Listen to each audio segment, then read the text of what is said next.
one of the worst performances from a team we've seen in the last 4 to 5 years. Shambolic from start to finish, they could never really find any form. The likes of Gustavo Harmer, Ben Barrett and Diaz, where do they go with their futures now?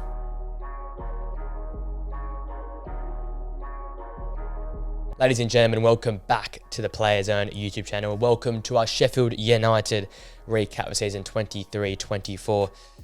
One of the worst seasons, I'm going to be honest, I've seen through my time watching Premier League football. Obviously, better than that Derby team in terms of the points and goals and stuff, but I didn't get to see that Derby team, but this team for me has been the worst I've seen. There's been some teams that have been very pathetic, but this team was just so poor.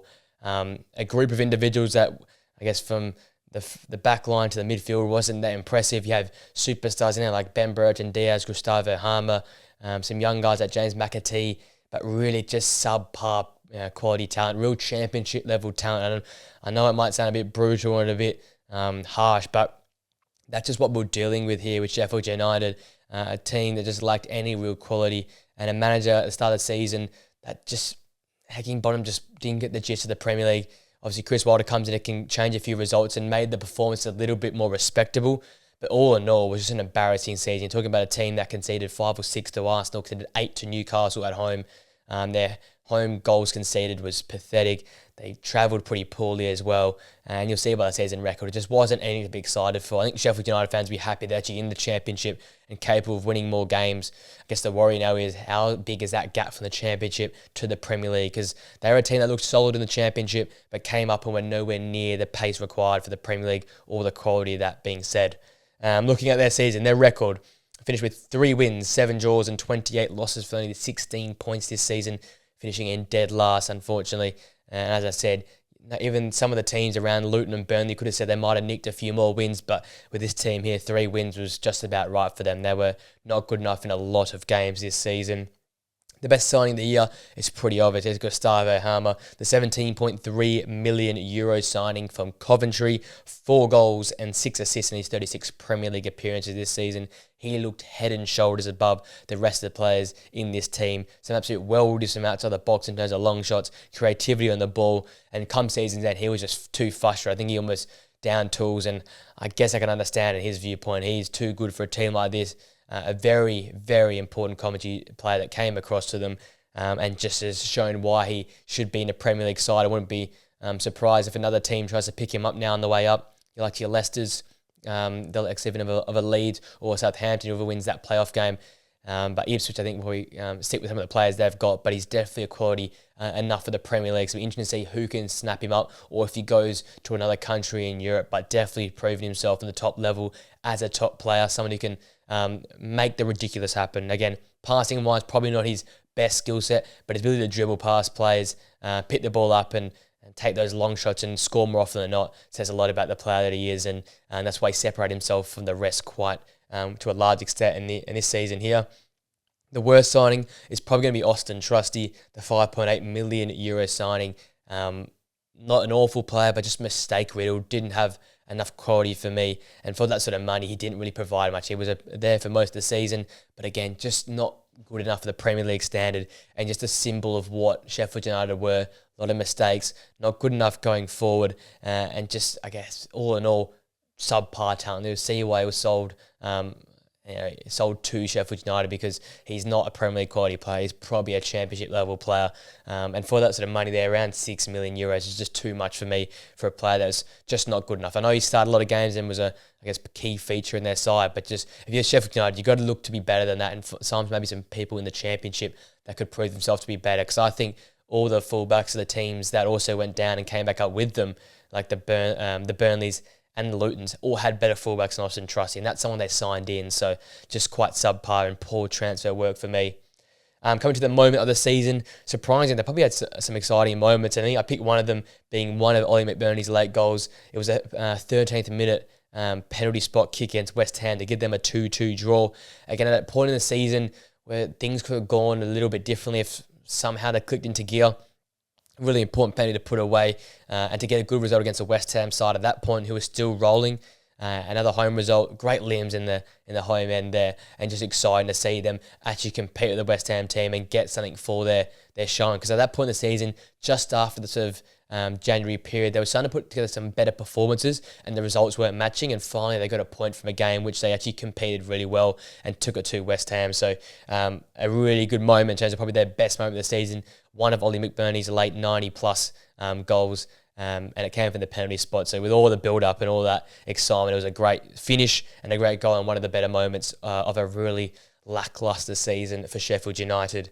In terms of the breakout player, I don't know if it's really a breakout, but it's probably more of a most improved or breaking onto the scene type beat. It's going to be Ben Brereton Diaz. If you know your football, if you know your FIFA as well, you know about Ben Brereton Diaz, a man who smashed it with Blackburn in the Championship for many years, linked away to the Premier League for many, many a year, ended up going to Spain, underperforming in Spain, and then got his loan move back to England here mid-season to Sheffield United. And I tell you what, he changed this team. Someone outside of Gustavo Harmer who could create something for themselves and has a bit of magic with the ball at their feet. Someone that's not really that quick, but is so technical with the ball at his feet, can jink in and out of defenders, find space for himself, and often will put the ball in the back of the net if you give him the opportunities.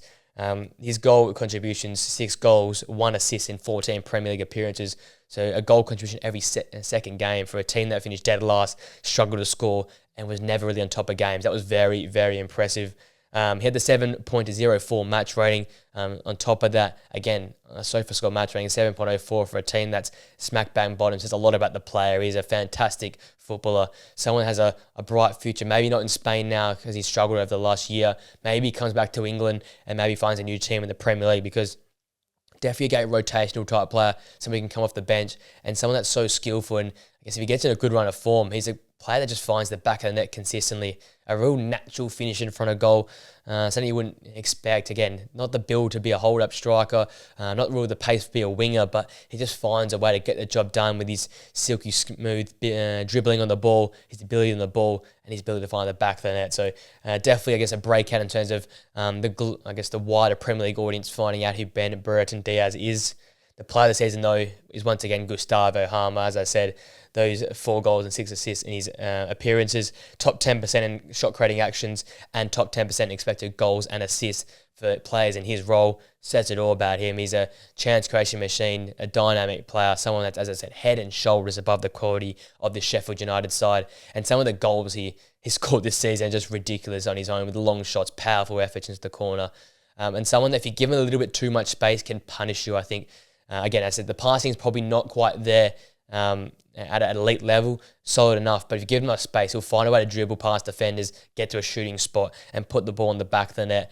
And I definitely think this talented player will find another Premier League club. You'd be stupid not to throw a couple million at him and try and get him across, especially because of how he just took to the Premier League so well. As I say, a lot of Premier League, a lot of championship players who come up can struggle to adjust. He hit the ground running and just looked unfazed by the pace of the game, the physicality of the game, and just fits in quite well in this league and with how he plays his football. Coming now to the priorities for next season, the season of the Championship, it's get good money for the likes of Hamer and for the likes of Souza, 2 Brazilian players, 2 players in the middle of the park, and 2 players who I likely will think will be sold because they've got elite quality. They'll be surely picked up by one of the Premier League side, you'd think. So Souza maybe less to extent, but Gustavo Harmer 100% will be sold off. I think maybe even a French side might go after him, but you try and get as much money as you possibly can for him. You signed him for 17.3 million euros. If you can try and get 22 plus, that'd be great profit on a player that's shown a lot last season. The Premier League tax, though, now that they've gone down to the Championship, a lot of sides will try and undercut that and pay the minimum possible, and that's where Sheffield United might fall short in making a profit off him. But he's just too good to be sitting with them in the Championship. If he is there next season, he will dominate for them. So if you can keep a hold of him for Sheffield United, it will be a massive, massive advantage going to next season to try and come straight back up to the Premier League. The second point is to sign some young midfielders and defensive players. As I said, the likes of Austin Truss, it didn't quite work. I think you need to look around the Championship to players who played well last season in the midfield areas and in the defensive areas in particular, because I think that defence was solid enough as a 5-back, but as a 4-back, it just had too many mistakes in it, not quick enough, not versatile enough for the Premier League. So get some young players that are a little bit cheaper and can develop. I think you're going to try and develop a squad here now if it's Sheffield United like Chris Wilder. Gets especially some young centre-halves that can come in and do a good job. They just seem to have not good enough centre-halves this season.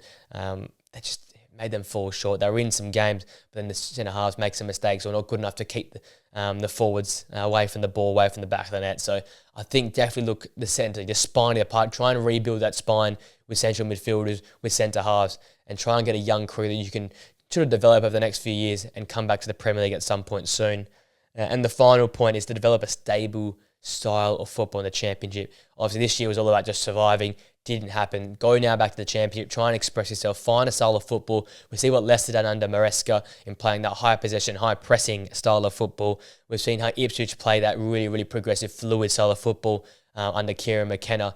And Leeds aren't afraid themselves to play a lot of possession as well. So find a style of football that's more progressive, that's more on the front foot, that more fits the modern footballing mould, and take that approach. It might take you a few more seasons to gel and come back up to the Premier League, but I think if you want sustained Premier League success or stability in the Premier League, you've got to try and play this more modern, progressive style of football, more possession-based, and to take teams on that way. Because we've seen it work with Leicester, we've seen it work with Ipswich. I think Sheffield United need to adopt that mould as well.